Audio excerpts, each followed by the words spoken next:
Peace and welcome to the culture here on the Black Star Network. I'm your host, Farajii. Thank you so much for tuning in and being a part of the conversation. Folks, we got a lot to talk about. First and foremost, Florida Governor Ron DeSantis has gone on record saying that he would eliminate 4 federal agencies if elected. Wow. I'm going to share with you which agencies he are talking about. And let me get your take on whether this is a good idea. We'll have that conversation. Also, we're going to be checking in with Dr. Iris Barnes, who's a historian, to talk about Juneteenth. Now that we celebrate the holiday, how do we make sure that the momentum from the holiday extends to the next year? So we're asking the question, Juneteenth, now what? We'll have that discussion. Later, we check in with our sister Suzette Speaks, the attorney, and our guy Sinead Rapport to talk about the Supreme Court's major decision to cut affirmative action at University of North Carolina and Harvard. What does that mean for race admissions and college education? And later, I got some more information as we talk about history, how, according to a new research genealogy report, more than 100 U.S. political leaders are ancestors to slaveholders. I'm going to share with you which ones they are, and it may be surprising, and then it may not be surprising. We'll have that discussion. So stay with us. A lot to cover here on today's edition of The Culture, right here on the Black Star Network. Let's go.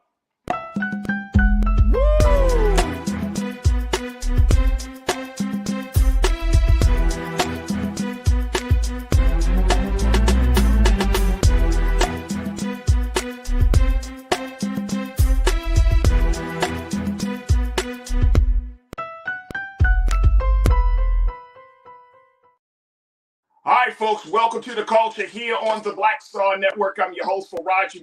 Thank you so much for tuning in and being a part of the conversation. Let's jump right into it. The first one, folks, is about Florida Governor Ron DeSantis, and he's always in the news. But this time, this is very, very interesting to say at least, folks. The governor of Florida has decided to put out a little bit of his plans if he is elected president of the United States in the 2024 election. He has gone on record to say that he would eliminate 4 federal agencies. Let me share with you some of the latest from NBC News here.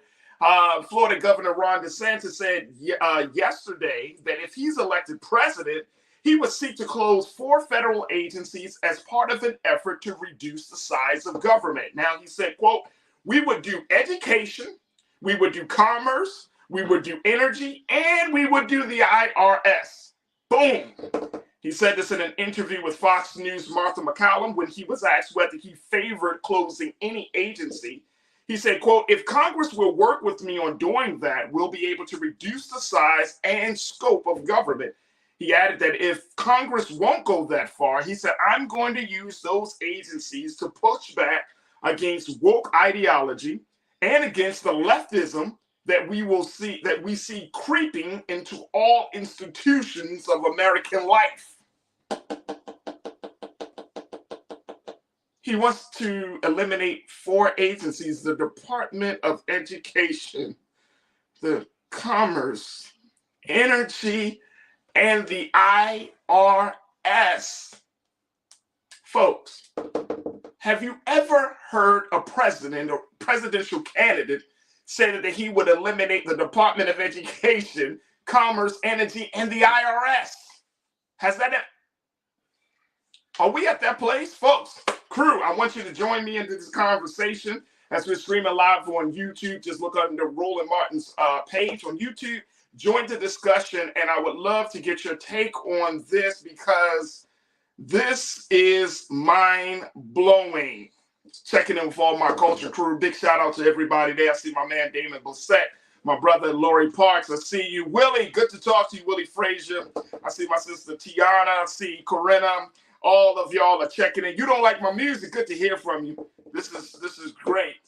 You don't like my music? I want to let's pull up your comment. You said the moral arc of the universe only bends towards justice if we make it so. Right, referring to the great Dr. Martin Luther King's words. But you're right, absolutely, bro. Like, it only bends towards justice if we make it so. I have never seen this before. I have never heard this before, where a presidential candidate comes out as part of his platform and puts it out there outright that he wants to eliminate 4 federal agencies, folks. I want us to kind of just marinate on this for a minute and just let this soak into your mind.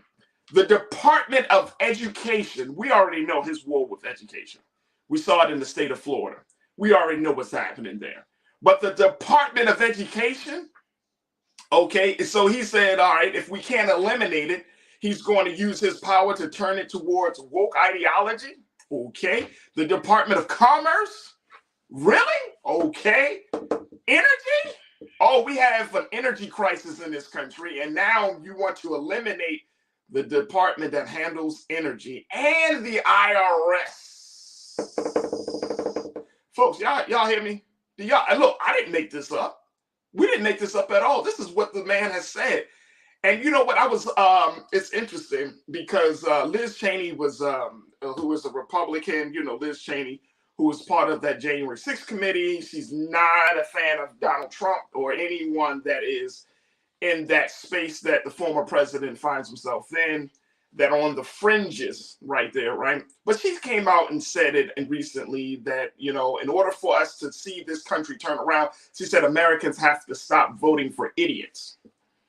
And some people took offense and other people didn't. But the point is that she brings up a thing about, when do we make some sound decisions? If you're looking at a candidate that's looking to completely eliminate certain elements or certain institutions of our government, if you're saying, oh, yeah, this is a guy for me, then what are you signing yourself up for? That's what I want to know. What are you signing yourself up for, right? Now, have these departments, now here's the crazy part about where we are with this whole situation, because each one of these departments probably have some level of injustice. They can, if you look in the skeletons of the Education Department, Commerce, Energy, and certainly the IRS, there are probably some skeletons in their closet as it relates to Black people, poor people, disenfranchised, marginalized people in this country, right?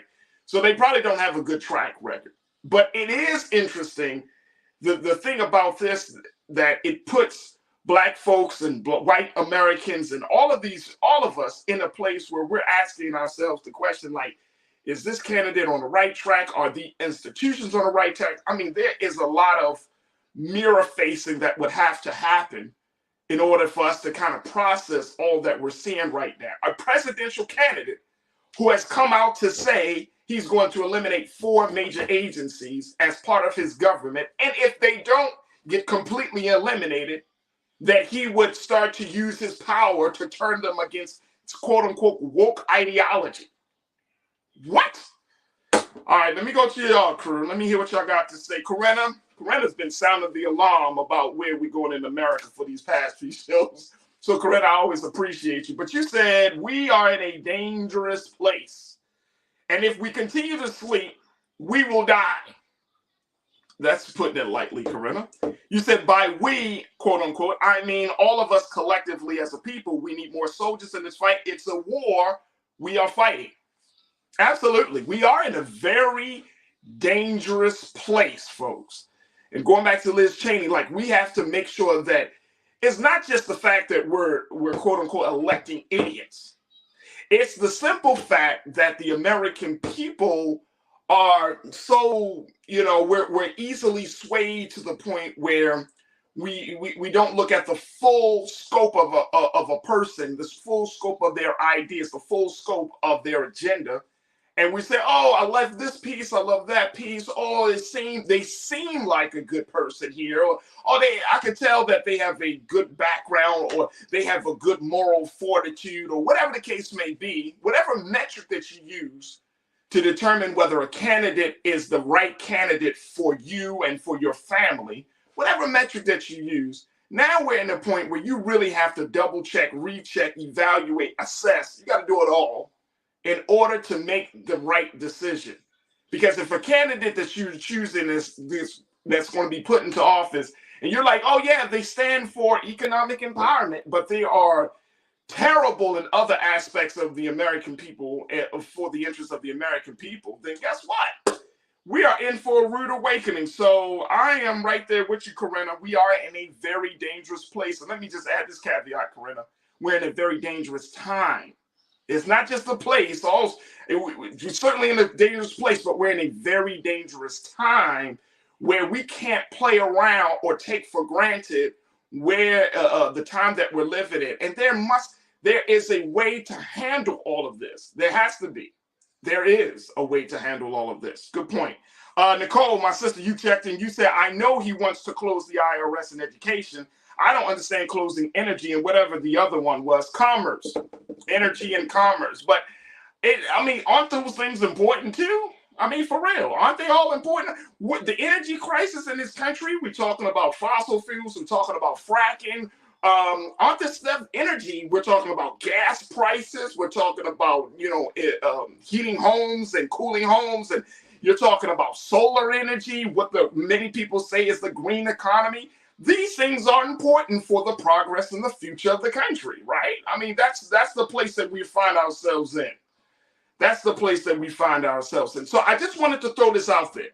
I wanted to get the conversation started. We will certainly revisit this, but the man is talking about eliminating these 4 agencies. Let me get one more in. Let me see if we can get one more in. Let me see who we got. Lori, you said, so that means if he dissolved the IRS, that means that people don't need to pay any kind of taxes anymore, federal, local, state, city, even taxable merchandise. Ooh, that seems pretty logical, right, Lori? So if we're not paying taxes, now you're putting the whole economic structure in disarray. If the American people don't pay taxes, right? Okay, fine. That old saying, death or taxes or death, that old mantra. So if we're not paying taxes, how is stuff going to get funded? How are cities the infrastructure of cities going to be built? How are schools going to be funded? Like all the things that taxes are used for, how is that going to get funded? Folks, going back to Corinna's point, dangerous place, very, very dangerous time. And this is not the time for us to lose sight of what's really important. And more importantly, this is not the time for us to fall asleep. Look, I got to take a quick pause. When we come forward, let's check in with our sister, Dr. Iris Barnes, who is an historian and scholar. She serves as the executive director of the Hosanna School Museum, to talk to us about Juneteenth, what's next, especially in light of all that we're seeing displayed right now against our culture and our blackness. So stay with us. That conversation is up next here on The Culture on the Black Star Network.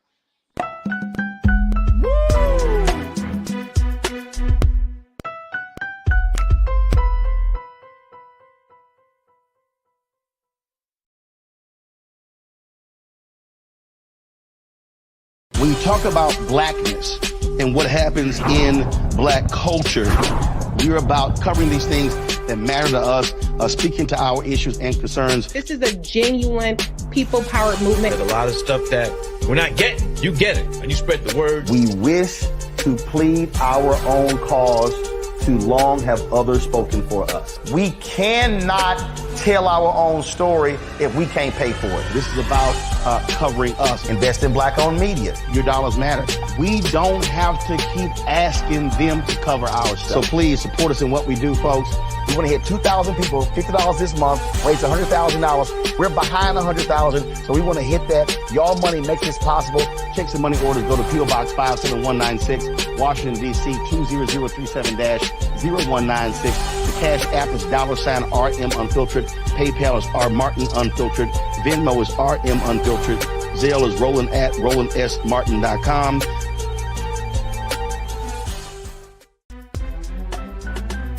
I'm Farajii Muhammad, live from LA. And this is The Culture. The Culture is a two-way conversation. You and me. We talk about the stories, politics, the good, the bad, and the downright ugly. So join our community every day at 3 p.m. Eastern and let your voice be heard. Hey, we're all in this together. So let's talk about it and see what kind of trouble we can get into. It's The Culture, weekdays at 3, only on the Black Star Network. Folks, Black Star Network is this. Oh, no punching! I'm real revolutionary right now. Support this man, Black Media. He makes sure that our stories are told. Thank you for being the voice of Black America, Roland. I love y'all. All momentum we have now We have to keep this going. The video looks phenomenal. See, there's a difference between Black Star Network and Black-owned media and something like CNN. You can't be black-owned media and be scared. It's time to be smart. Bring your eyeballs home. You dig?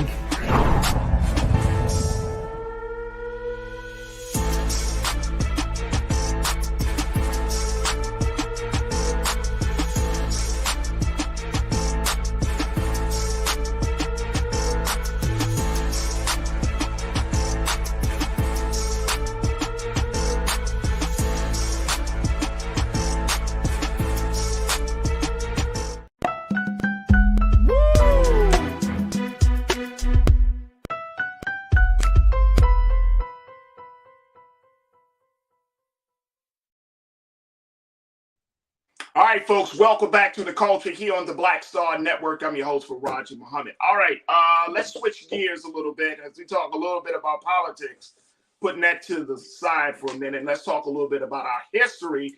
We know that Juneteenth was just celebrated last week, and many people were excited and happy as this is the second year of celebration, or the second year of the acknowledgement of what happened to our people down in Texas who were informed 2.5 years later that the Emancipation Proclamation was signed, and as a result of that, that chattel slavery had officially come to an end in Texas. But they got the notice very late. But there is need for celebration. But at the same time, as I asked earlier this week, folks, how do we celebrate Juneteenth? Is it just with music and dance and cookouts and parties?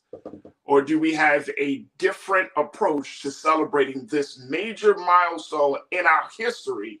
And how do we take all that momentum and making sure that we can keep it going throughout the rest of the year, so for the following year, we do something different for our history? Now, here to talk to us a little bit about Juneteenth. Now, what is Dr. Iris Lee Barnes, who is a historian and a scholar. She's also serving as the executive director of the Hosanna School Museum in Maryland. And Dr. Barnes, welcome to The Culture here on the Black Star Network. How are you today?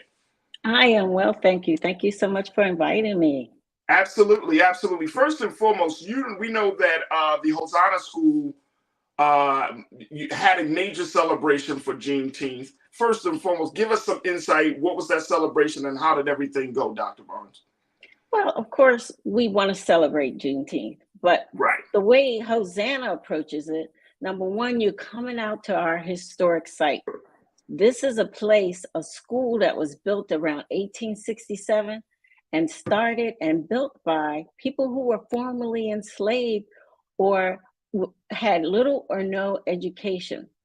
So it's a whole different story if we say the county built the school and they had engineers, but you're coming to a site where this was built by the people who Juneteenth meant so much to. So you're on this land, this sacred land, this historic site, and you can get the stories behind it in our own backyards. And I encourage everyone to look at the individuals in their own communities who represent that time period, the 1860s and 1870s, and look at what they did. I think Juneteenth, besides the party and the dancing and the singing, we need to tell the history. And everyone should know that although we celebrate that one day, Juneteenth, that freedom came in steps. It was a process.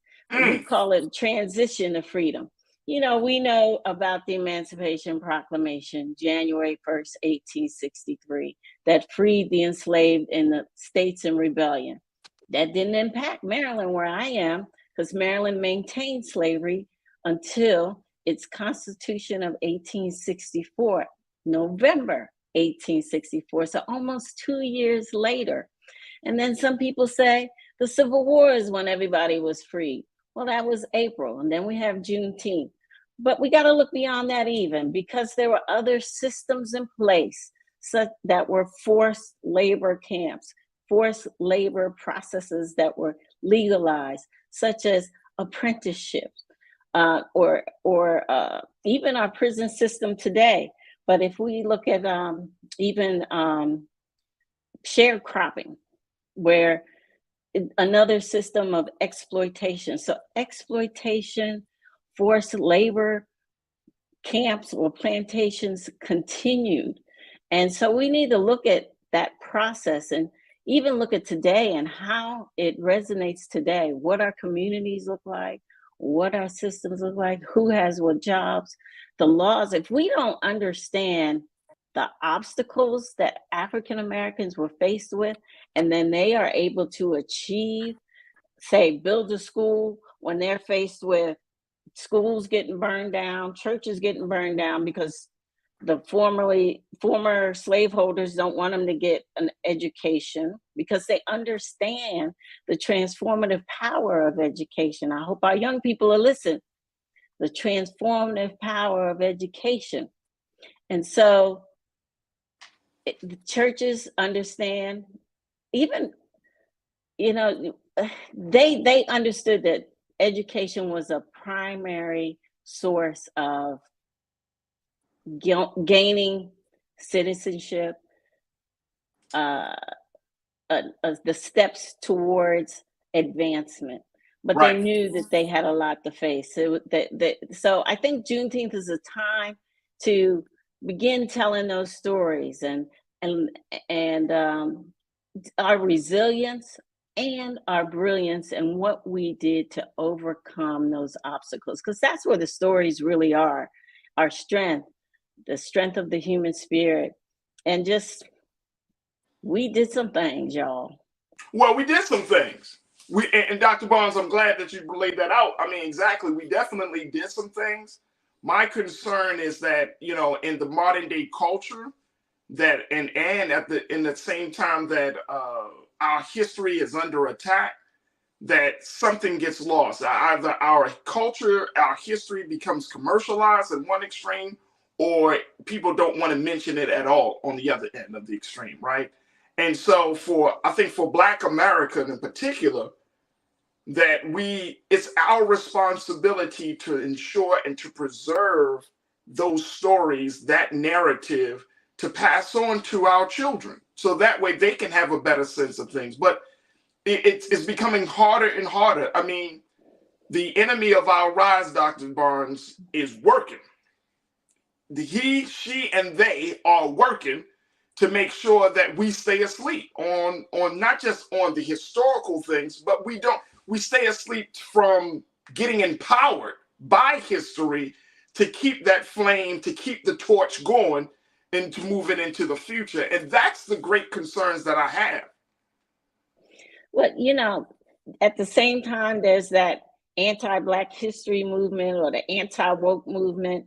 There's also a movement, particularly in the museum field, to ensure that we tell the whole history.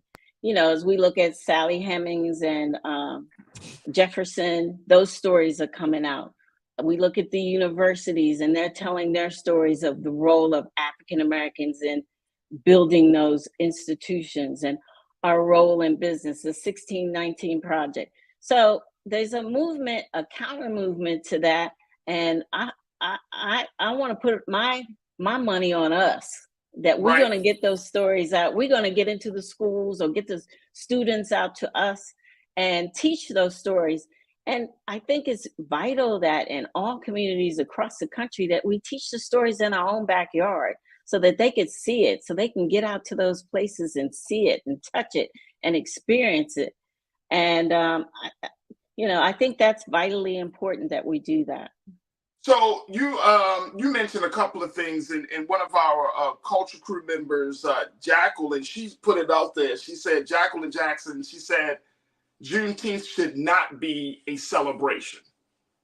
Do you agree or disagree with that as a historian, as a museum director? Should we celebrate? Because maybe that is part of the disconnect. Because when we think of celebration, we think of party versus an acknowledgement. Juneteenth should be something else. Should it not be a celebration or should be a celebration? That's a very good question. So I think we should definitely celebrate our achievements, our accomplishments against the odds. So if we have to pick a date, let's pick Juneteenth. Why not? And this is that opportunity to tell those stories while people are listening. This is a time that they're listening to hear, and they're giving you their attention. So this is the time. So I think we should definitely not just celebrate the one day Juneteenth in and of itself, but think of how we have overcome all the oppression that we have dealt with for centuries, and the various ways. We still have a long way to go, that's for sure. We still have things to overcome. The struggle continues, the fight continues. Every time we think we get ahead, there's a setback, and we just need to keep our eyes open. We need to, if we can tell some of these stories and see some of the tactics that they use to overcome, maybe we can use some of those today. There's a lesson in there for us. Hey, Dr. Barnes, we got to take a quick pause because we got to take a quick break. But I'm so happy that you brought that up. Because now this is connecting the dots, folks, for a lot of folks, Doc, that the stories from the past can serve as the solutions for the future.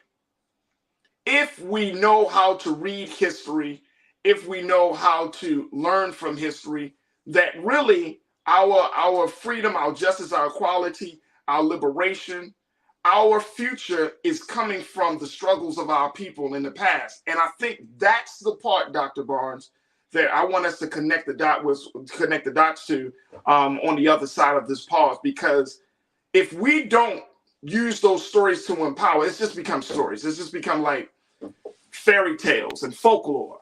It doesn't carry any real weight. And we don't need to hear any more fairy tales. We know Santa Claus ain't real. The Easter Bunny don't lay eggs. We don't need no more of them fairy tales. We need cold, hard truth to get us out of this condition that we find ourselves in. Folks, we got to take a quick pause. When we come forward, more conversation with Dr. Barnes. Make sure y'all join us in the conversation, as well as we're streaming live on YouTube under Roland Martin. Jump in the chat. Share your thoughts. We'll try to get to many of your thoughts as possible. And, of course, stay tuned to us on BlackStarNetwork.com as well as Amazon News. Stay with us, folks. You're tuned into The Culture right here on the Black Star Network.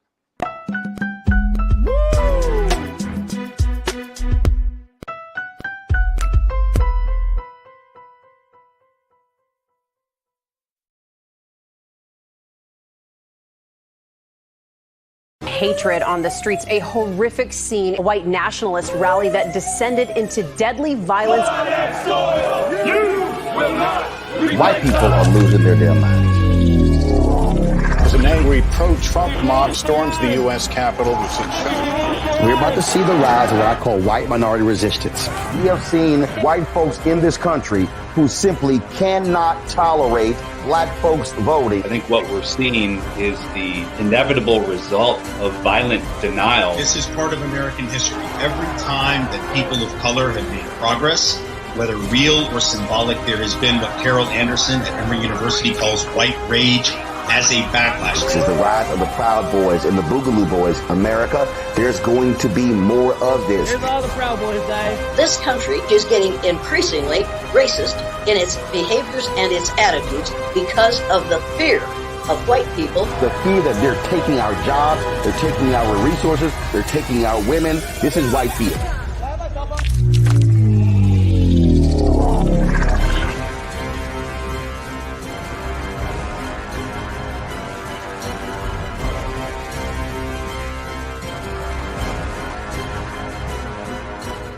Black Star Network is here.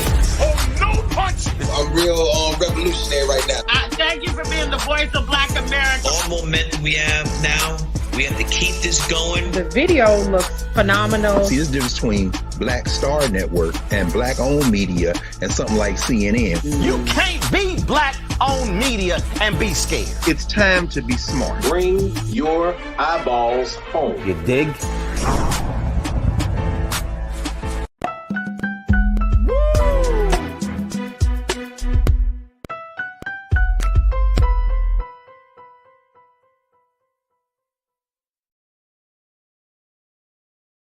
All right, folks, welcome back to The Culture here on the Black Star Network. We've been chatting it up with Dr. Dr. Barnes, Dr. Iris Lee Barnes, about Juneteenth Now What. Dr. Barnes serves as the executive director of the Hosanna School Museum in Maryland, where they had a Juneteenth celebration, but also she has been studying the trends. She's been studying our history as a scholar and a historian. And we've been talking about, okay, what's the next step? Now that we have the holiday in place, how do we take this holiday, build the momentum, and possibly use it to fuel the great movement that we find ourselves in, the movement for liberation, struggle, freedom, justice, and equality in this country? Dr. Barnes, again, we truly, truly appreciate your time for being a part of this conversation. So, Doc, I want to get your take on this. A couple of things that you said. First was that, you know, the stories of the past contain some lessons and some anecdotes on how to handle things that are happening in the present moment and to ensure us a better future. And I think that is very important because that gives power to the story, right? That helps us to understand that that part of our history has significance. And I think that that's important for us to connect the dots on. How do we do that? How do we do that, Dr. Barnes? How do we connect the dots for people to say, okay, even though we're talking about something that happened in the 1860s, this still might be relevant in the 2023? Yeah, it's important. So if we look at what's going on in a particular community or housing or something like that, if we look at the laws that took place, if we look at, say, for example, land ownership, African-American land ownership, and then we look back at the laws, we'll see that we were banned, prevented from having land, owning land. There were all kinds of laws in place to keep us from owning a certain amount of land, or even having certain jobs, or owning certain animals, or a weapon to even protect ourselves. And if we know that, then we can have an understanding. It's not, we don't have land because we couldn't buy it, or we couldn't keep it, or anything like that, or that we didn't understand the value. We can understand why it is the way it is, and then take that and say, okay, what solutions can we come up with? We were faced with that then, but what are we faced with now? So if you have property, for example, in your family, how can you try to keep it in your family to gain generational wealth? Not just sell it off because everybody wants their piece, but how can you use that to grow and the wealth for your family and the next generation? So you need to think about why we are in certain situations, look at why, and then how we can overcome that and get around the systems that are in place to keep us down.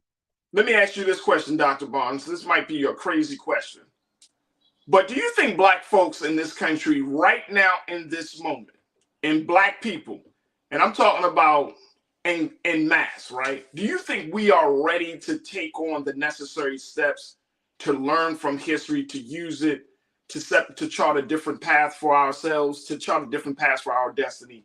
Do you think that we got what it takes right now? Absolutely.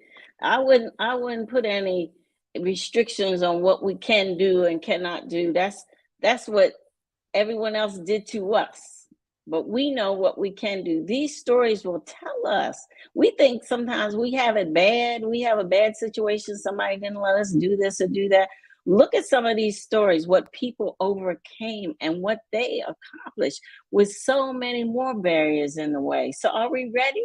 I think we should be ready. I think we are ready. If we hear these stories and the reactions that I see from people who are inspired by these stories and really, begin to think about what can I do? This is what they did. How can I do something similar or even more, because I have so much more? So I definitely think we're ready. We just got to get out there, tell those stories, support our museums, support our educational system, support, if the school's not telling the story, then get your kids out there to the places that are telling the stories. Support institutions that are saving places, that are preserving the places that tell our stories, that show that we existed, that we exist today, and what we did and accomplished. So, donate to Hosanna, of course, but any place that's near you that tell those stories. So I think we are indeed ready. You agree? No, I agree wholeheartedly. And I was thinking, as you were talking about taking the children to museums, I've taken my son and my daughter to, various, Black cultural museums and spaces. And we're in a point, like we already know, that a lot of things Black is being questioned and defunded and all that stuff. So my concern is making sure that those places stay open, for one. In Baltimore, my hometown, we have the Great Blacks and Wax Museum, right? Always challenged. We have the Reginald F. Lewis Museum here in Los Angeles. They have, and we're going to do a conversation about this, but they're opening the African American Legacy Center. And this is going to be another hub for us to learn about Black history. The thing is, making sure that our people first are aware that these spaces are available and open. Two, making sure that we have a mechanism by which we can support these spaces, like a Hosanna School or School Museum and other places.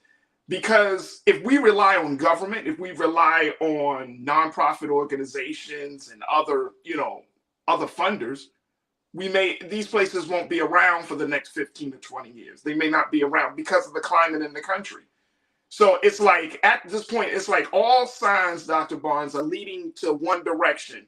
We have to take hold of our own destiny at this point.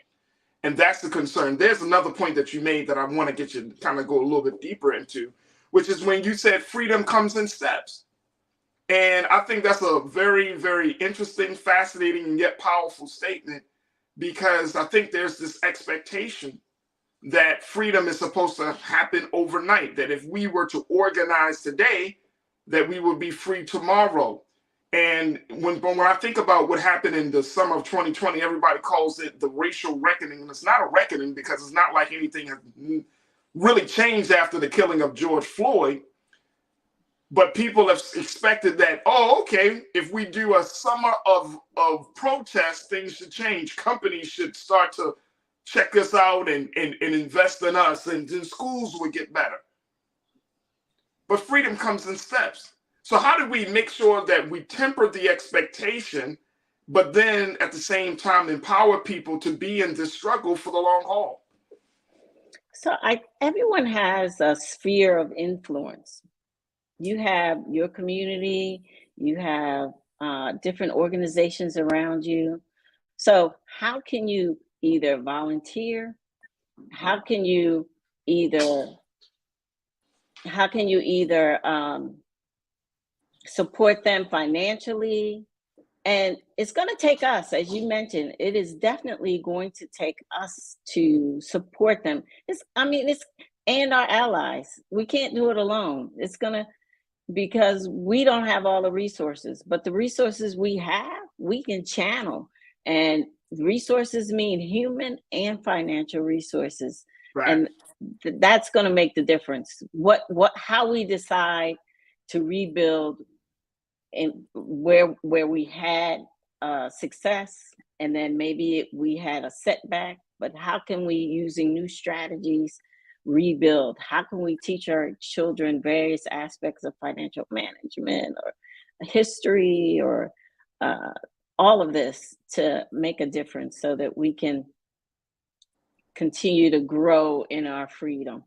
Absolutely. Absolutely. That's the big question. And, we don't have time to delve in today, but that is certainly the big question. Dr. Barnes, I'm so grateful for your time and for the opportunity to speak with you. How can people learn more about the work that you're doing with the Hosanna School Museum? Well, they can check out our website at hosannaschoolmuseum.org, and that's HOSANNA. And we have all kinds of projects. We support student interns from colleges and universities all over with research projects, and we welcome you to join our efforts. We are doing amazing work for such a small little place in rural Hartford County, Maryland, but we are doing big things. So definitely reach out, email. I'll get your email. I'll respond back. And hopefully you can join our efforts. Absolutely. And Dr. Barnes, we know that small efforts make the biggest impacts. Look at that. There you go. That's the beauty of modern technology. There it is right there. I want to throw out something as we close out on this part of the discussion. Janelle, my sister, Janelle Fields, you say we have what it takes, but we have to be self-motivated enough to seek out our true history so that we can learn from our past. We can't depend on the enslaver's system to teach us what we need. Amen. Amen. Dr. Barnes, I truly appreciate you. Thank you for the great work that you're doing with the Hosanna School Museum. And most importantly, thank you for being so good for the culture. Thank you, Farajii, for having me. Absolutely. I'll continue to watch. You're doing great work on the show. Thank you. Yes, ma'am. I truly appreciate that. All right, folks, we got to take a quick pause. When we come forward, let's talk about the historic decision made by the Supreme Courts today, where they decided to cut affirmative action programs at two major colleges, the University of North Carolina and Harvard University. We're going to be checking in with Culture Crew member Brother Sinead Okorafor and my sister Suzette Speaks. Bring her back for this discussion, and of course with you. So we want you to join us and get ready for the conversation about affirmative action and what's next for race and college admission. Stay with us. That discussion is up next here on The Culture on the Black Star Network.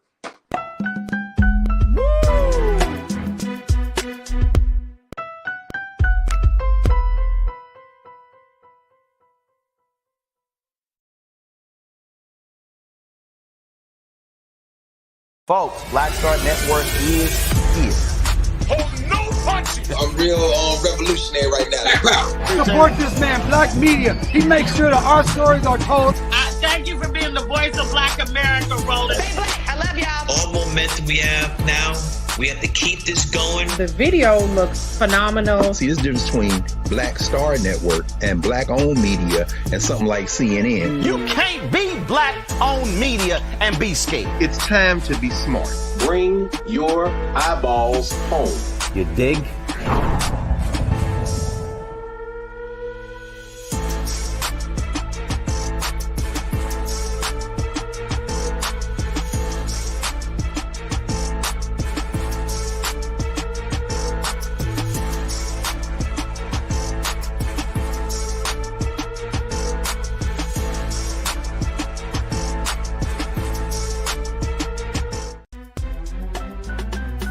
I'm Farajii Muhammad, live from LA. And this is The Culture. The Culture is a two-way conversation. You and me. We talk about the stories, politics, the good, the bad, and the downright ugly. So join our community every day at 3 p.m. Eastern and let your voice be heard. Hey, we're all in this together. So let's talk about it and see what kind of trouble we can get into. It's The Culture, weekdays at 3, only on the Black Star Network. When you talk about blackness and what happens in black culture, we're about covering these things that matter to us, speaking to our issues and concerns. This is a genuine people-powered movement. There's a lot of stuff that we're not getting. You get it, and you spread the word. We wish to plead our own cause. Too long have others spoken for us. We cannot tell our own story if we can't pay for it. This is about covering us. Invest in black-owned media. Your dollars matter. We don't have to keep asking them to cover our stuff. So please support us in what we do, folks. We want to hit 2,000 people, $50 this month, raise $100,000. We're behind 100,000, so we want to hit that. Y'all money makes this possible. Checks and money orders go to P.O. Box 57196, Washington, D.C. 20037-0196. The Cash App is $RM Unfiltered. PayPal is R Martin Unfiltered. Venmo is RM Unfiltered. Zelle is Roland at RolandSMartin.com.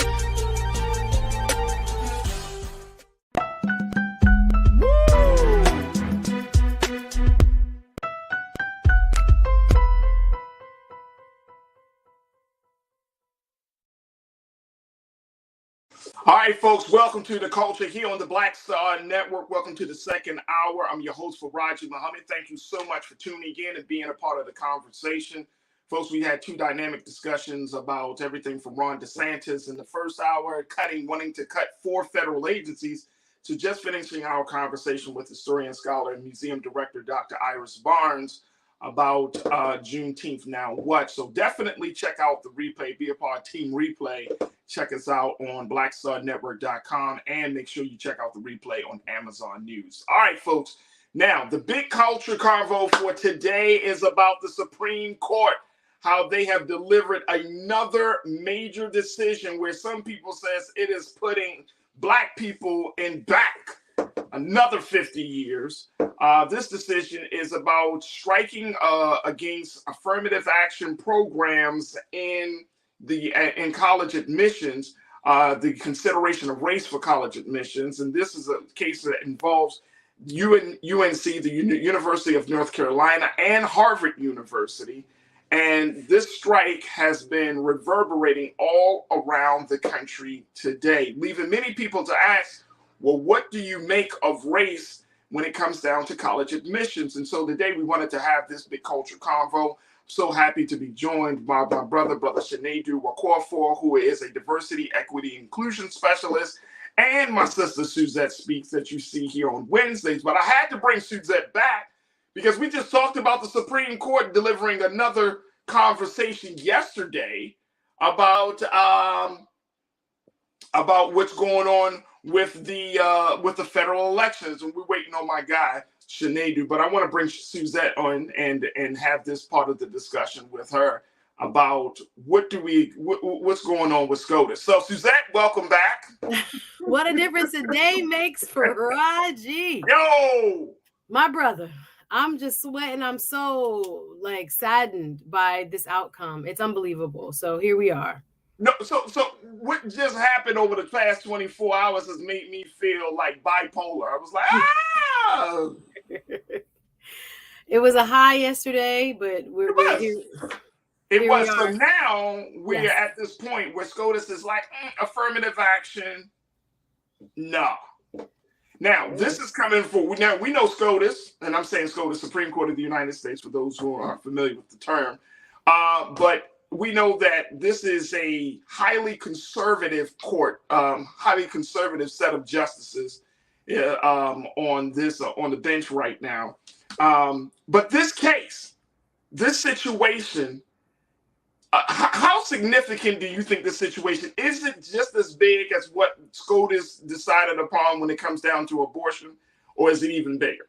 It is comparable, Farajii. And again, thank you for having me back. I'm grateful that we are going to bring light to this major issue. This is a turbulent time now compared to where we were in terms of allowing court. I mean, in terms of just yesterday. Yes. Yeah, court review of voter election laws. Thank you, Supreme Court. And now the Supreme Court has basically rolled back in every significant sense affirmative action in college admissions. So what happened yesterday in this ruling is that 2 schools, as you have laid out, a public school and a private school, were being challenged for what they do in their admissions process. Now, right now, based on a case back in 2003 called the Grutter, some say Grutter case, it was allowed to have, universities were allowed to have race as a factor and when doing a holistic review of each individual applicant. So you can talk about, what school you came from and your test scores and whether or not, and we can talk about this, you were a legacy or an athlete or any number of factors that kind of painted a picture as to what diversity you would bring to the student body. Now what yesterday's ruling does, it removes it completely from being among those factors. So what Harvard had done and what UNC had done was basically had a box system where you could check a box and let them know what your race, racial or ethnic background was. Some students opted not to check a box, but now the Supreme Court has drew a definitive line saying that is no longer acceptable. And so what we're going to see in this outcome is a reverberation across the country that is going to allow for a decrease in the amount of Black and Brown students that we have at top tier universities. So we know what will happen because we saw it happen in California when they voted about 25 years ago against affirmative action there in their college admissions against Proposition 209, basically.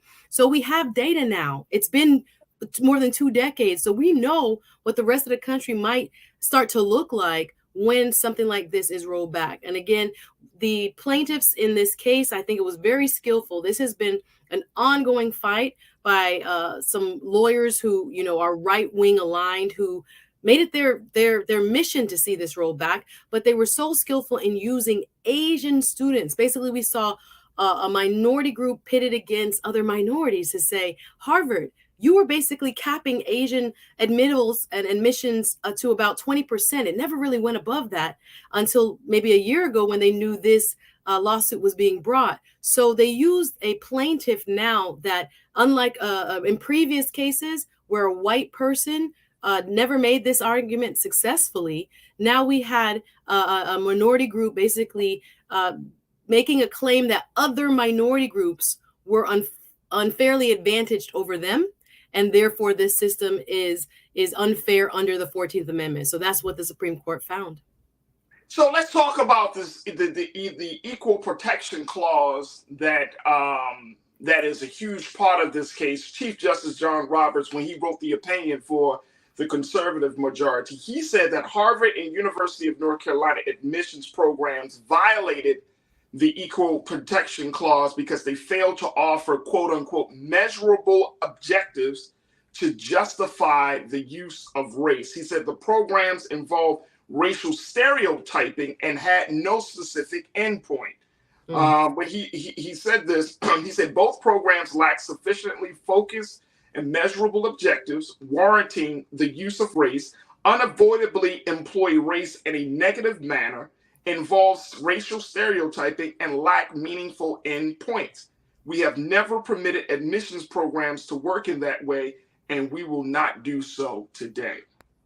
Yeah, those are strong words, and I think it kind of shows you what we've been talking about here, that elections matter, because Trump's 3 appointees that helped to sway this court in a more conservative direction have really taken at its face, I think, what it described there, that they believe is a race-neutral society that we live in. And me and you know that it's not race-neutral. We know that in all aspects of life, even though this ruling likes to say that there's no impact of race on, you know, what a student's experiences are, how they have access to the resources that allows people to get to these higher level institutions, and what their parents do and the education of their parents. And if they're the first to go to school in their families, there are a myriad of ways in which one can assess a candidate.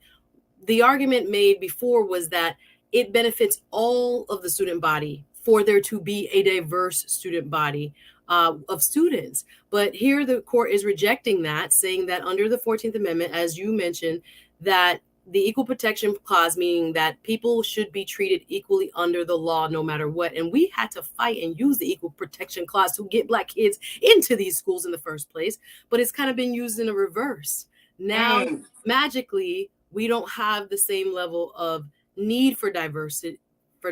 Really, they're saying that's a flawed argument now. So what we saw 20 years ago in 2003 in Grutter, the Supreme Court has about faced, and now colleges are going to have to scramble to figure out how to keep their campuses diverse. Because if we look at California, what has happened over the last 20 years, it's been wiped out. And see, that's the part about it, Suzette, which is, you know, colleges have quote unquote, like, I'm thinking like Harvard, Yale, some of your top Ivy League schools over these past, say, 10 to 15 years, they have, you know, tried to turn the corner on becoming more inclusive and more diverse. I know that when I was living in Baltimore, there were opportunities where you can go, a Black student from Baltimore City can go to like Harvard or Yale, right? And through certain programs, through certain means, right? But it doesn't, I'm wondering, is that going to be completely abolished at this point, right? Because now that this ruling has come down, I'm also wondering, are colleges going to actually follow this ruling? Are they going to adhere to this ruling? especially now when diversity still seems to be the key priority for a lot of companies, colleges, and a lot of people in various spaces. So, do you think colleges are going to say, oh, okay, the Supreme Court said, no, we don't have to use race, that they're going to listen to it? They have to. They're going to have to get very creative. And as I said, we have models in about 8 different states already across our great country. They have laws against using race as a factor among many in college admissions. And we have seen in those states marked decreases in the amount of Black students and Hispanic students that go to the best schools in that state. Now, in California, we saw shifts in this long-term outcome that people don't talk about, because if you get access to a better university, your income trajectory is actually higher, among other benefits. In terms of lifelong benefits. So we'll say, oh no, they can go to another school, just like a tier down or a tier 2 or tier 3 school. But there are market outcomes that we know now won't have the same impacts as if we were at the table at these larger schools, at these top ranked schools. So far, there have been very few systems. I think Texas might be one where they just allowed the top 10% at any school across their state gets into a state college. Now we know that they can now look at things maybe like zip code, or you can write it in your personal essay. John Roberts, in his majority opinion, did say that it can be mentioned in terms of their personal journey or how it impacts their character. And that means a lot more of our students are going to have to mention it in our essay writing when we apply to colleges. But there has never been a model just yet that has successfully kept the same level of Black and brown students after not being able to consider race as a factor. So yeah, they're going to have to follow this. And I don't know what ways, again, there has not been a successful model. Every other state where race has been removed, it has shown that the decrease of Black and brown students on these campuses have been even cut in half, and are just significant. So it's going to be a huge setback for one side of the coin. If we're saying diversity is important, not everybody Farajis believe in this. So I get it. What it means, but it means less of us in these higher institutions, these top tier state institutions and private institutions as well. I mean, I agree with you wholeheartedly. My sister Karen Connor here in LA, she said when affirmative action ended in California, Black, Indigenous, and Latino college enrollment decreased by 50%. Significantly.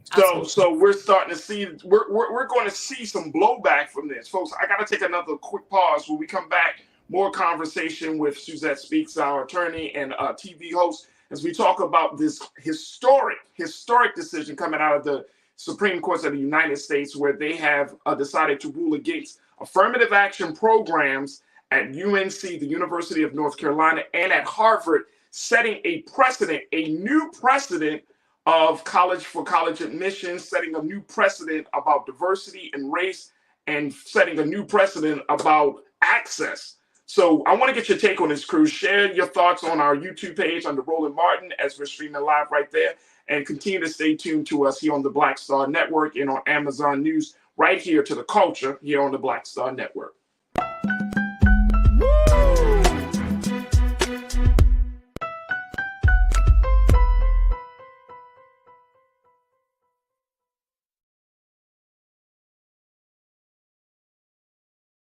Black Star Network is here. Oh, no punch! I'm real revolutionary right now. Thank you for being the voice of Black America. All momentum we have now, we have to keep this going. The video looks phenomenal. See, this difference between Black Star Network and Black-owned media and something like CNN. You can't be Black-owned media and be scared. It's time to be smart. Bring your eyeballs home. You dig? When you talk about blackness and what happens in Black culture, we're about covering these things that matter to us, speaking to our issues and concerns. This is a genuine people powered movement. There's a lot of stuff that we're not getting. You get it, and you spread the word. We wish to plead our own cause. Too long have others spoken for us. We cannot tell our own story if we can't pay for it. This is about covering us. Invest in black-owned media. Your dollars matter. We don't have to keep asking them to cover our stuff. So please support us in what we do, folks. We want to hit 2,000 people, $50 this month, raise $100,000. We're behind 100,000, so we want to hit that. Your money makes this possible. Check some money orders. Go to P.O. Box 57196, Washington, D.C. 20037-0196. The Cash App is $RM Unfiltered. PayPal is R Martin Unfiltered. Venmo is RM Unfiltered. Zelle is roland@rolandsmartin.com.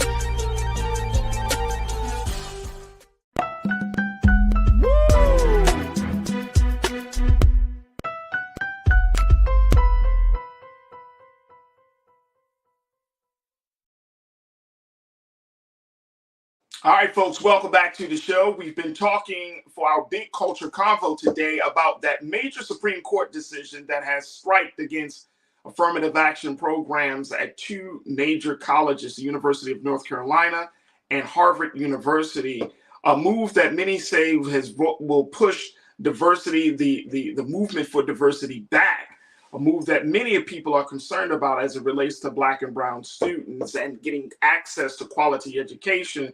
And so we've been talking about this situation with our very own Suzette Speaks, who is host of the Suzette Speaks show on YouTube, and she's an attorney out of Florida. And folks, I want to hear from you, crew. I want you to just let it off. Just go in on the culture and let us know what your thoughts are about this historic decision. All right, let me just share with you, Suzette, what some of the folks are saying about this, because this is a game-changing decision once again. And it seemed, I think Corinna said this earlier. She posted, she's like, it seemed like every summer the Supreme Court just comes up with something to just blow us back. You know what I mean? It seemed like it's just something like, oh, y'all want to go out and enjoy the summer. Think about this. Thomas Jones, you checked in and said, we need to do more than sue.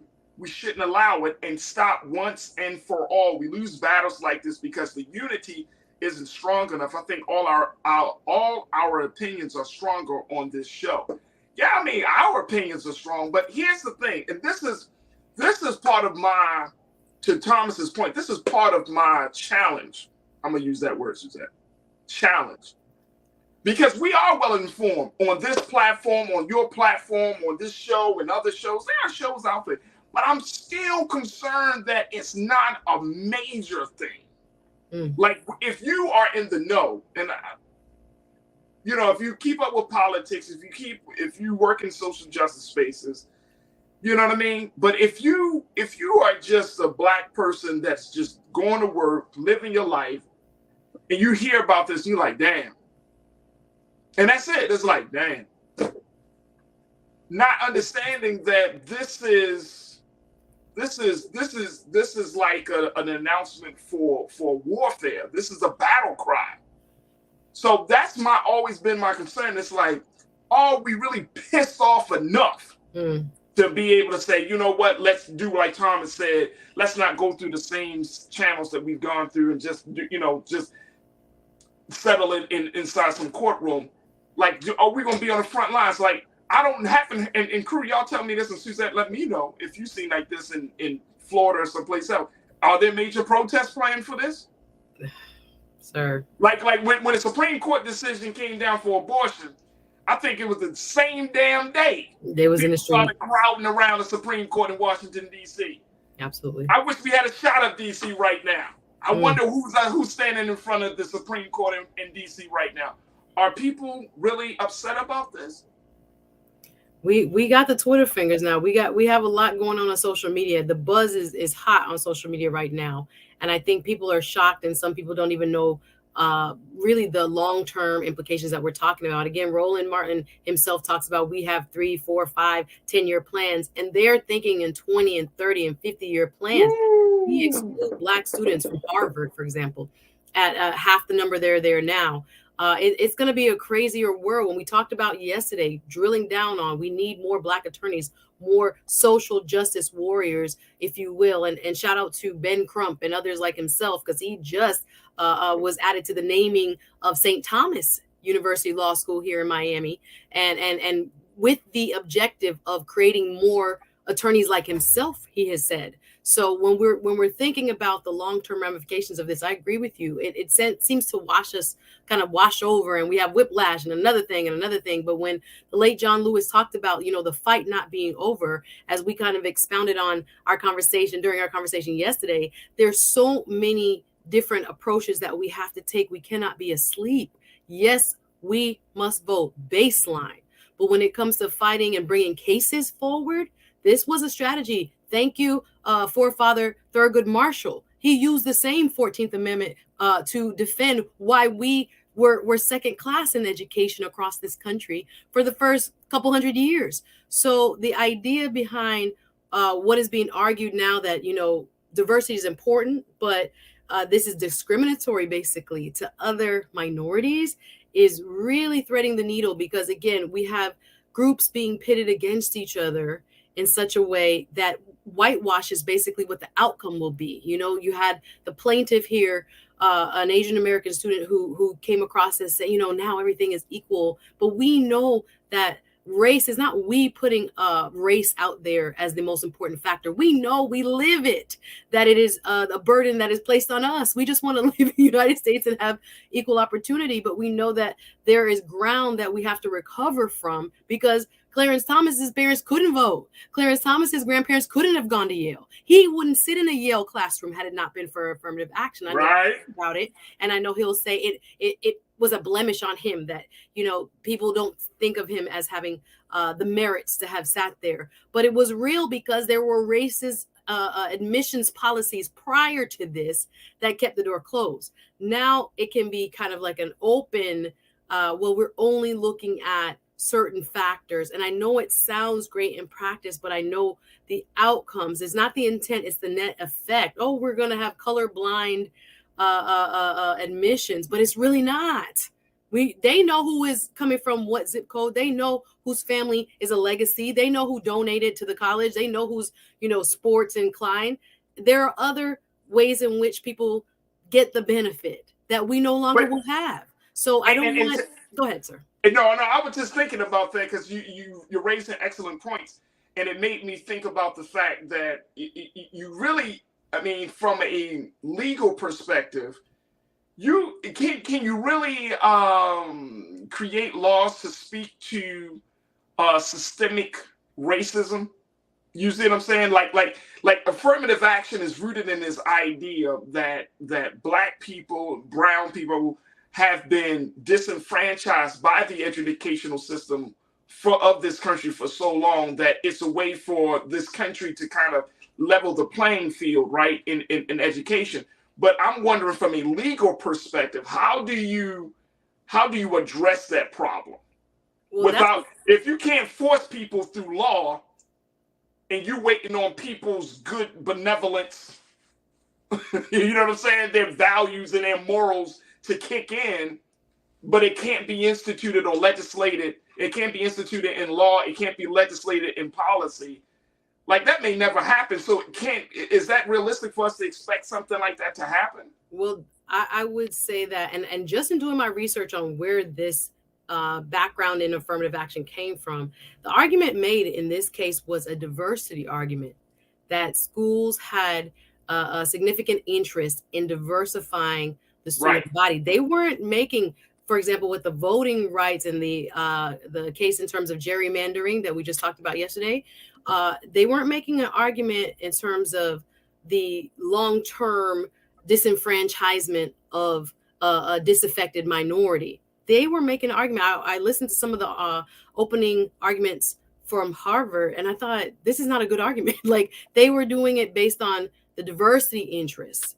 So this has been attacked on diversity interests in terms of the grounds for which the Supreme Court said you cannot use race strictly to diversify your student body, because in fact, it is now prejudicial under the 14th Amendment to other minorities, a la Asian American students, who should be basically at a higher number.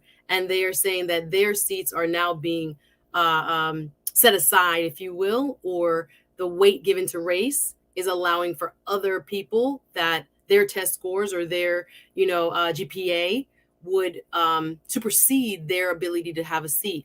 affirmative action was that framework, Farajii. When even conservatives like Colin Powell talked about it, he was in support of this because he understood this was in fact a policy that was trying to rectify, some say the racial injustice of the past. Others really argued it based on diversity and making sure the student body and the folks that were benefiting from the highest levels of education in our country, look like the country. So I don't know that we'll see more policy arguments that will be successful based on this outcome, because it's basically a rollback with just a little bit of sunlight, with Chief Justice Roberts saying that you could put it in your essay. Basically, it can be written about in terms of your personal struggle, or again, something about you as a human in terms of your character or odds that you've overcome,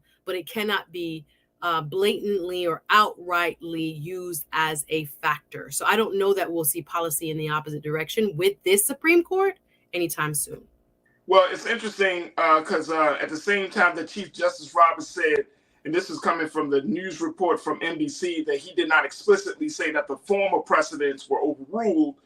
In a concurring opinion, conservative Justice Clarence Thomas, the second Black justice to serve in the court, said that the Grutter case was for all intents and purposes overruled. So he's Clarence Thomas is saying, let's keep it clear. This is a new precedent. We wiped everything out from that came before this moment. This is a new precedent. We got to take another pause. And Suzette, I'm going to ask you if you could stay on just for a few moments longer, because there's a lot of conversation about, well, what this may be a victory, a win for HBCUs. No freedoms. I saw you posting that question. McCole Spicer, I saw that as well. People are saying, well, shouldn't this be good for us because now we can go to HBCUs? And I want to get your take on that. Suzette, I want to get your take on that. That as much as this is disappointing, that is this a win for the HBCU community? Can the HBCUs of this country gain and benefit from this? And I'm going to share my thoughts when we come forward. So, folks, I want y'all to stay with us. Continue to post your comments on our YouTube page under Roland Martin. And, of course, continue to stay tuned to us here on The Culture on the Black Star Network. Hatred on the streets, a horrific scene, a white nationalist rally that descended into deadly violence. White people are losing their damn minds.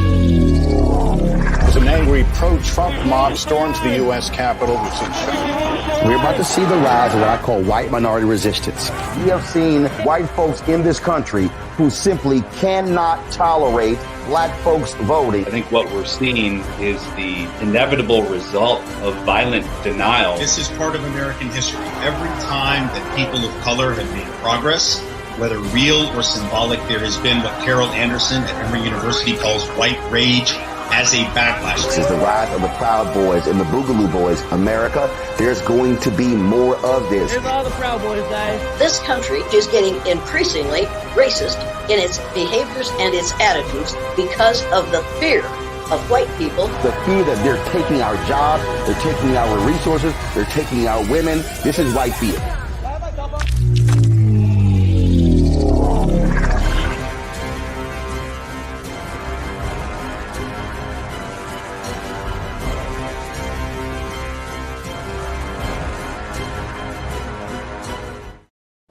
When you talk about blackness and what happens in Black culture, we're about covering these things that matter to us, speaking to our issues and concerns. This is a genuine people-powered movement. There's a lot of stuff that we're not getting. You get it, and you spread the word. We wish to plead our own cause. Too long have others spoken for us. We cannot tell our own story if we can't pay for it. This is about covering us. Invest in Black-owned media. Your dollars matter. We don't have to keep asking them to cover our stuff. So please support us in what we do, folks. We want to hit 2,000 people, $50 this month, raise $100,000. We're behind $100,000, so we want to hit that. Y'all money makes this possible. Checks and money orders go to P.O. Box 57196, Washington, D.C. 20037-0196. The Cash App is $RM Unfiltered. PayPal is R Martin Unfiltered. Venmo is RM Unfiltered. Zelle is Roland at RolandSMartin.com.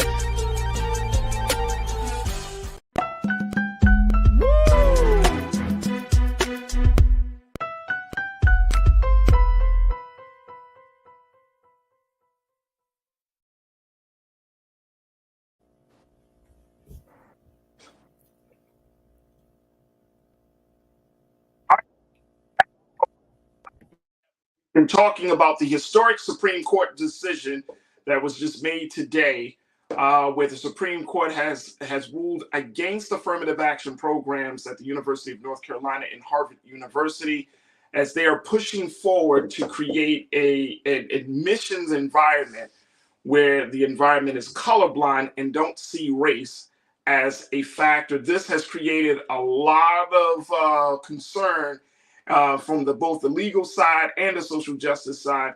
And folks all around the country are trying to figure out, well, what is going to happen for Black and brown students, for students that are coming from marginalized and disenfranchised communities. Will they have access to quality education? Will they be able to find a pathway to getting into some of these Ivy League schools? Those questions remain unanswered. We've been talking about this with my sister Suzette Speaks, who's the attorney out of Florida, and she's host of the Suzette Speaks show on YouTube. Suzette, I want to kind of bring up what the crew is talking about around this HBCU issues. Let me start it off with No Freedoms, who checked in and said, why would I want to protest this? Because I was talking about, where's the protest? You know, just as much we saw at the abortion issue, do we see hundreds of people going to be gathered in front of the Supreme Court in D.C. over the next couple of days? No Freedom said, well, why would I want to protest this? It's time to go to more Black colleges and make them better. Okay. Cleveland Williams, you checked in and said, won't this be good for HBCU enrollment? Okay. Willie Frazier, my guy, you said that's Uncle Clarence's fault. If he voted in a way that looked like it helped us, we would love him. Might have not got KBJ, though. Talking about Ketanji Brown Jackson. So people, and then Royce checked in and said, look, I think we should now support HBCUs now. So people are saying that this could potentially be a win for HBCUs. Now, others in the chat are saying HBCUs are already underfunded. HBCUs could not handle a huge influx of new students. They don't have the capacity to handle new Black students. What say you, Suzette? Do you think this is a win for HBCUs? Can the HBCUs use this as a game?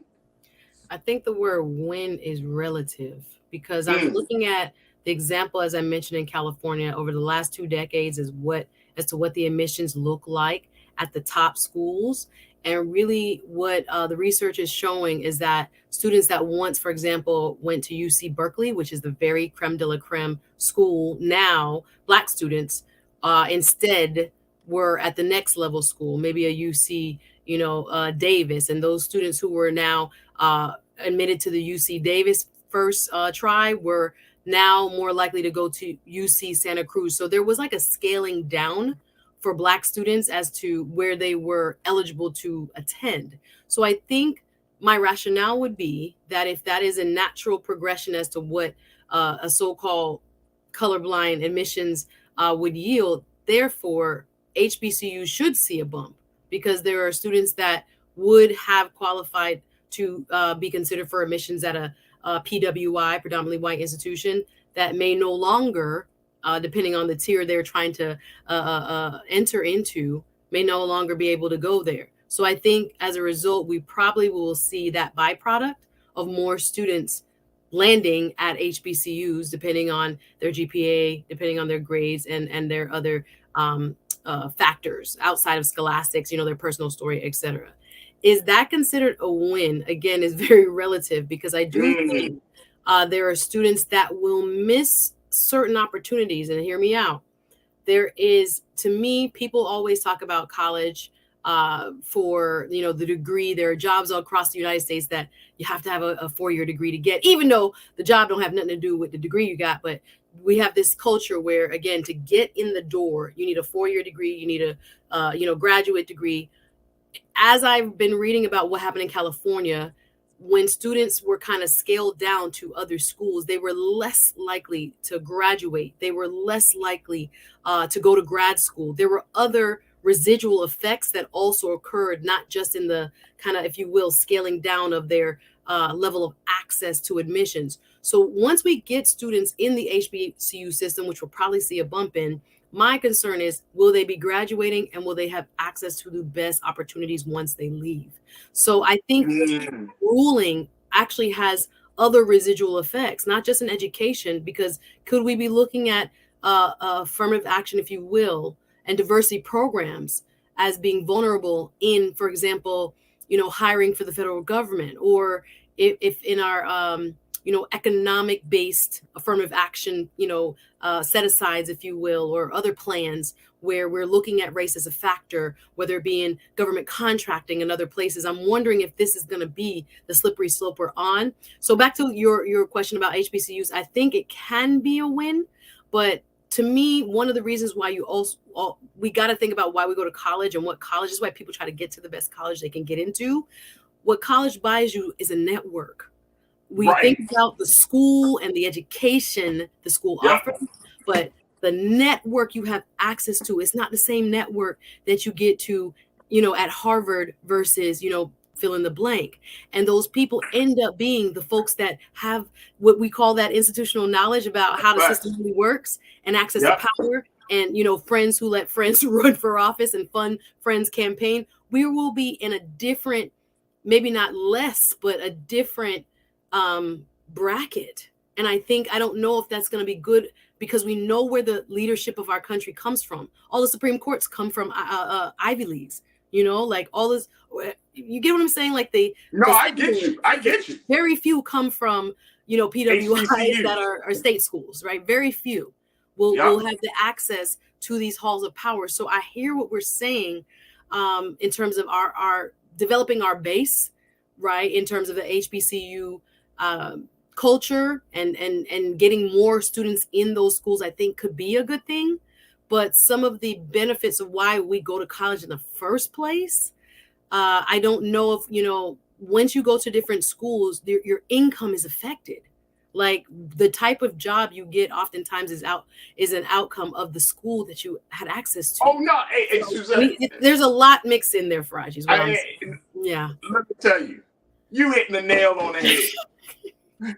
Consider all factors. And we all know that. Like, let's keep it real. Some of us, I didn't go to an HBCU. I went to a PWI myself. Yeah. I went to a PWI. You see what I'm saying? And it's not because I'm less black. It's just simply because the programs that I was interested in was better at a PWI than it was an HBCU. So I'm certainly not one that's like HBCU or die. Right. I understand the importance and the value of HBCUs, though. But I do think that is going to create, I think Corinna, who is at college admissions, she is one of our culture crew members. She's pointing out some important facts. She was like, HBCU financial aid packages pale in comparison to PWIs. That is a reality. So those saying black kids can just go to an HBCU isn't as surface as you think it is. HBCUs predominantly are in the southern part of the country. So if you're out here in California, there's no HBCU. Would you travel all the way to the Alabama, which has the most HBCUs? Yeah, exactly. And get your education, or would you go to a state school? California, one of the largest states in the country. Would you go to a state school where it's just a couple of hours up the road versus going across the country? Like, and if you're going to live in that state, you want the network of the state school. So there are benefits. You see what I'm saying? Like, is it about that? Now, Willie Frazier, my brother, he checked in and talked about, well, if there's more black college students that are coming into the HBCUs, wouldn't that create a frenzy or like an urgency for more funding with the schools? It could, but here's the thing, folks. Like, and I'm not saying this to throw no shade. If the HBCUs are going to be a part of this national conversation in a big way, the HBCUs have to have better infrastructure. We talked about it on the show. We're talking about better dorm rooms, better buildings, right? They have to make sure that they do have a more diverse curriculum, because why? Black students are getting into all different areas, not just into your arts and your science and technology. Right? I mean, the HBCUs would require HBCUs to step up in a very, very big way to be able to handle this. And I don't know if we should put that on the HBCU system. I don't know. I mean, as a result, just as a byproduct, they are going to have a lot more students, I think. And I think and we have a lot more students, right? But going back to the point that you made. But successfully graduating them is a whole, like, not all HBCUs are even created equal from my understanding. I've been reading, I have 2 little cousins getting ready to go to college, and when they're applying to different HBCUs, the graduation rate scared me on a couple. I was like, what? Only 1/3? And then I'm not going to name the school, of people who graduate. That's a problem.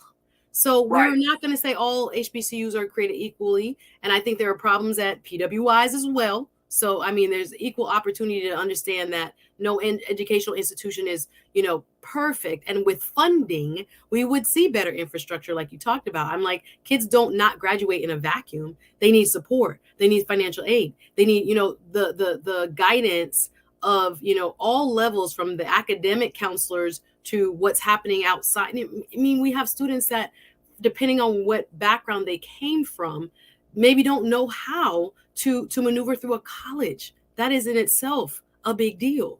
So, and if your parent didn't go to college, you don't know the ropes, if you will. So there's a lot of other kind of issues that non-traditional students maybe have, or students who are like first in their family, or had lower GPAs or lower.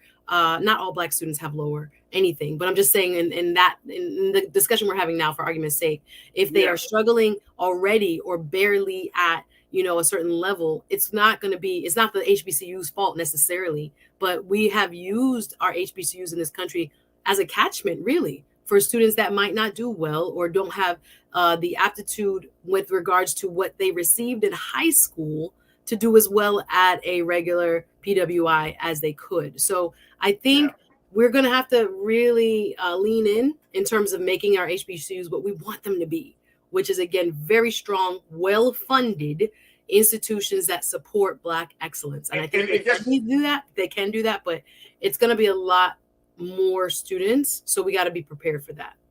We do got to be prepared. We got to take a quick pause, but here's the other thing. If you're talking about HBCUs, for any graduate of HBCUs, how many of us actually give back to that money, give back to that institution? How many give, as an alumni of an HBCU, how many folks put it in their budget line that you're going to give, I don't know, $50 a month to your HBCU? I can't speak to that, so I'm not going to say. I can't speak to it, but I'm saying, because I know HBCUs suffer and are challenged by alumni not giving, and I'm talking about Black alumni not giving back. We go to the games, we go to the step shows, we go to the parades, we go to the homecomings and all of the special stuff, but I'm talking about that consistent funding. We talking about state funding, we talking about extra funding, but that consistent funding only comes from the people. Yeah. And if the alumni don't step up, yeah. It's not going to matter. It's not going to matter. Look, we got to take another quick pause. When we come back, more conversation. Stay with us. It's The Culture here on the Black Star Network.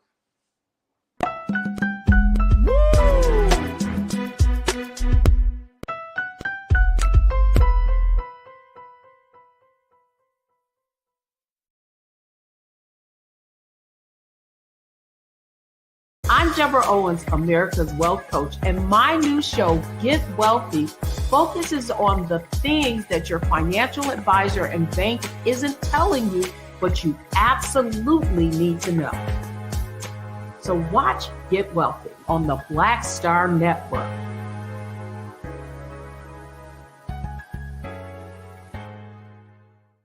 Black Star Network is here. I'm real revolutionary right now. Thank you for being the voice of Black America. All momentum we have now, we have to keep this going. The video looks phenomenal. See, there's a difference between Black Star Network and Black-owned media and something like CNN. You can't be Black-owned media and be scared. It's time to be smart. Bring your eyeballs home. You dig?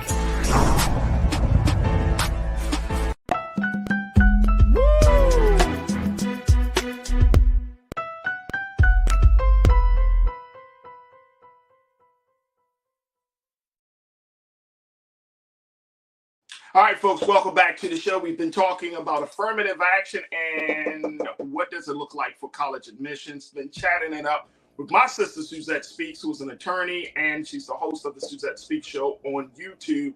Make sure y'all follow her on her YouTube page. She's doing dynamic work of informing the people and keeping it real for the culture. Hey. So I always appreciate her. She's doing double duty this week, so I am eternally grateful for her insight. But Suzette, I want to. There was another question outside of the HBCU piece. There have been a couple of folks in the chat, some crew members who are saying, like, how does a decision like this that affects 2 schools wind up being a precedent for all schools? Can you explain that?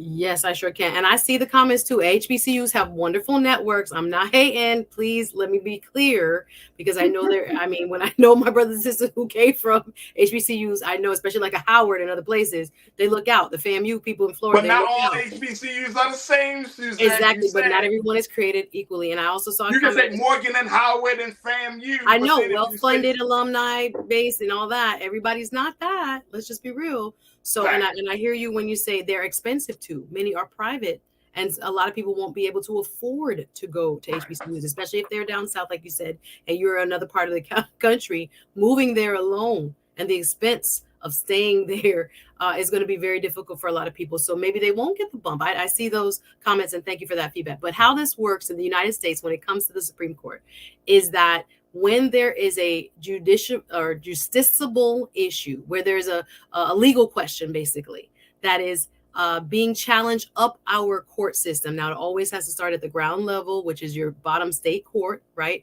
What we call here in Florida district court. It can be called another court, but it's the basic court up to the state Supreme Court, and it has not been resolved. If there are 2 opposing opinions across 2 different courts, they can be decided by the U.S. Supreme Court, which will be the final court of arbitration, meaning they have the final say. So there were different court rulings across the country when it came to race-based admission or having race as a factor, as it was used in college admissions. And then the Supreme Court's, our Supreme Court also has the ability to choose what cases they take. So Farajii, from the time that they chose to hear this case, people already figured they were going to do something with it. They might overturn it because just because 2 cases are in disagreement over 2 different lower courts doesn't even mean they have to hear it, right? The Supreme Court chooses what's on its docket. So they chose to take up this case, meaning many observers knew that they were going to try to make some kind of significant change, like we saw with the Dobbs decision and abortion. So here we are. Once they decided at the very top, it's the law of the land, right? So you don't have, once the Supreme Court gets it, you don't have this kind of patchwork. Well, Michigan did it this way and Harvard did it that way and North Carolina did it this way. No, after it goes to the Supreme Court and they rule, that is our national precedent. Wow. So what happens next here, Suzette, as we try to find some pathway of like what's the next step for us to take? What happens here next? The decision has been made. Those cases has been ruled upon. And so now we just got to live with the consequences. Is that what I'm hearing? You got to live with it. You got to eat it. The phase of education is going to change so much. Because again, people who used to have access to certain schools are not going to have access anymore.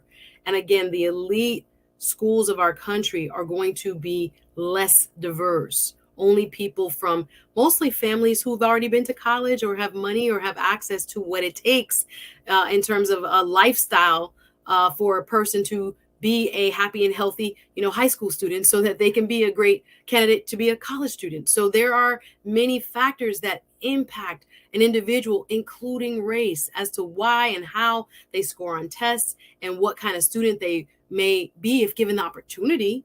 But they may not have the traditional kind of across the board, everybody is one size fits all in a box kind of ability. So that leeway, that wiggle room has been removed. So what will happen? Colleges, again, it wasn't successful in California.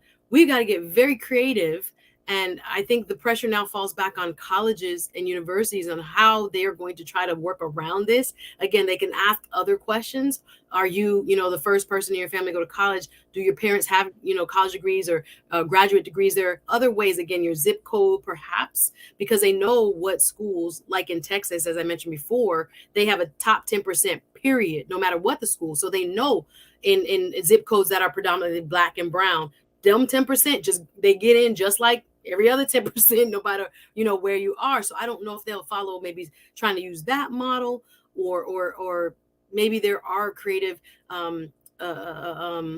frameworks that basically haven't been used in California yet. But There's going to be a lot of pressure on us to get our students ready. Like we have to, it's almost going to be like back to the village. We're going to have to figure out whether they come from, households where your parent might not have had that experience. How do we get them exposed so that they are more ready and able to kind of live up to the expectation of the school they want to get into? So it's going to be, I think, community-based effort. I think it's going to be the college level based effort. Harvard and them going to have to get creative. I'm not quite sure what the answer is. Maybe it's a model like Texas. We'll see. But, it's going to take all hands on deck in terms of this diversity piece to see more of us in these same schools. Again, your network, your income ultimately over your lifetime is determined oftentimes by the college you go to, right? And your access to power. So absolutely give it up that easily, but we got a big fight on our hands, long road ahead. Absolutely. And I got like 30 seconds before we take our final pause, but I want to get your take on this. 30 seconds. We often think about the implications and the impact on Black students. But in a case like this, you got to think about Asians, Latinos, those who are not in the majority, those who are not a part of the Black community. This is going to affect them as well. Asian and middle is probably going to go up. So where Harvard had an average of 20% in each class of Asian students, they're probably going to see a market increase. Again, when you come from a family background that has also had a college experience or a graduate school or even third degree experience, you're more likely to be in a group of students that has a higher SAT. You're more likely to have a higher GPA. You're more likely to score better on standardized tests as a whole. So there's a built-in advantage there. I want to know if they're going to look at legacy. Those people who get the bump because their granddaddy and their daddy went there or gave money. Are they going to also take away the athletic factor of being an athlete? As your scores may not be high, but you can play sports. So we want a diverse student body. Are those now going to come into question, or any other of these kind of holistic factors that we were used to having as a part of, drawing up a diverse campus and student body? We're going to see in California, Black students never really recovered at all at the top schools, and Hispanic actually went up a little bit over the last 20 years since Proposition 209. So we'll see. I think, again, white and Asian students will probably go up at some of these a higher level so-called elite institutions, and we're going to have to fight to be at those institutions so that we don't see kind of the reversal of the progress we've been making in this country. Absolutely. Suzette, I can't thank you enough for spending some time with us this afternoon to kind of give us your insight, breaking this all down for us. So folks, make sure y'all check her out. Suzette Speaks on YouTube. Follow her, support her on Pantheon and all of her platforms. She's doing amazing work. But Suzette, y'all can definitely follow her and find her on all Wednesday. Social media. Thank you, Suzette. All social media, and she's here on Wednesdays, giving her her law expertise and so much more. My pleasure. On The Culture. I appreciate you. Thank you so much. We got to take a final See you soon. I'm available tomorrow too, Farajii. So okay. Yes. All right. Well, that's good. Thank to know. you. Great discussion. Thank you, everybody. I appreciate Thank you. Talk to you pleasure. soon. When we got to take a quick pause, when we come back, some final remarks. Stay with us. It's The Culture on the Black Star Network.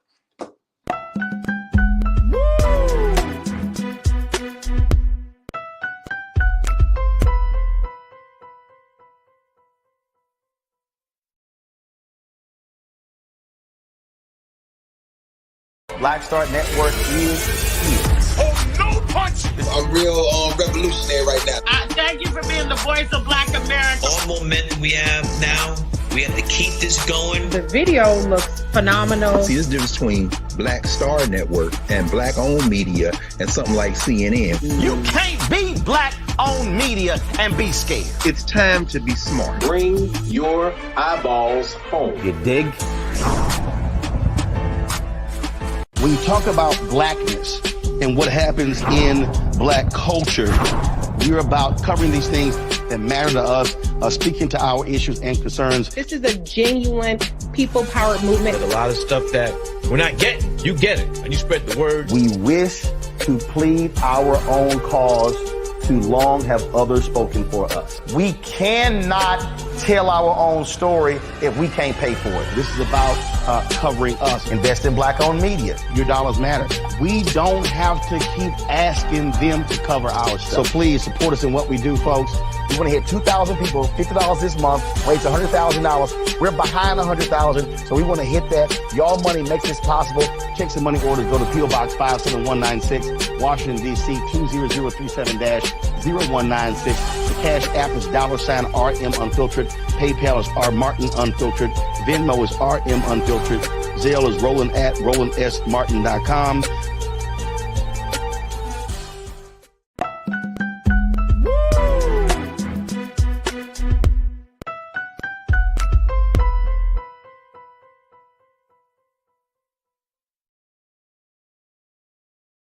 All right, folks, as we wrap up today's show, I just wanted to point out that there's going to be so much conversation about this. And the conversation we just had about SCOTUS and this historic decision, just really like the tip of the iceberg. And so I think it is going to be very, very important that we do have some much more in-depth discussions about the impact of this new ruling and how it's going to look for the educational landscape for Black and brown students. So I am interested in kind of going further. My sister Corinna, she said perhaps we need to talk all things college one of these days with the in-house college counselor, making the point that there is much not knowing in these comments today. We should learn about these systems, and it's going to be super, super important. So Corinna, to your point, I am open to having the conversation about at least about college admissions and understanding the dynamics of college admissions, college funding, and all of those things as we're talking about what is going to be the educational experience for Black and brown students, in the very, very near future. But, this is an ongoing conversation, and I hope that you found it to be both informative and enlightening that we had it the way we did have it with our sister Suzette Speaks today. All right, folks, that's going to do it for us. Make sure you do your due diligence. By supporting us here at Black Star Network. Support the culture. Go to our website today at blackstarnetwork.com. blackstarnetwork.com. You can go to our website, download the app for free on all of your devices, and more importantly, if you can, give something to support this Black-owned media platform that's having conversations like no other media space in the world. So your support means everything. You hear Roland say it, I'm going to say it, we're going to keep saying it, because your support makes all the difference in the world, and your involvement, your participation. As my culture crew, as the culture crew, everything that you say is important. Even if we don't always agree, this is a space for everyone to be heard, because we got to get through all of the conflict, through all of the dialogue, through all of the other stuff, and if we're talking about making some true and real progress. So we're not backing down from having a little disagreement, a little argument, as long as we understand that the end goal is making progress for Black America and for this country. So big shout out to you as my culture crew. All right, folks, that's going to do it for me. Stay tuned. Up next is Roland Martin Unfiltered. Make sure you follow us on all social media platforms. Follow me at The Real Farajii on Twitter and on Instagram, and at Farajii on Twitter. And I would love to connect with you. As always, never be afraid to challenge what's wrong. Stand for what's right while being yourself in the process. God willing, we'll talk tomorrow for another exciting edition of The Culture, right here, only here, exclusively here on the Black Star Network. Talk to you soon. Peace.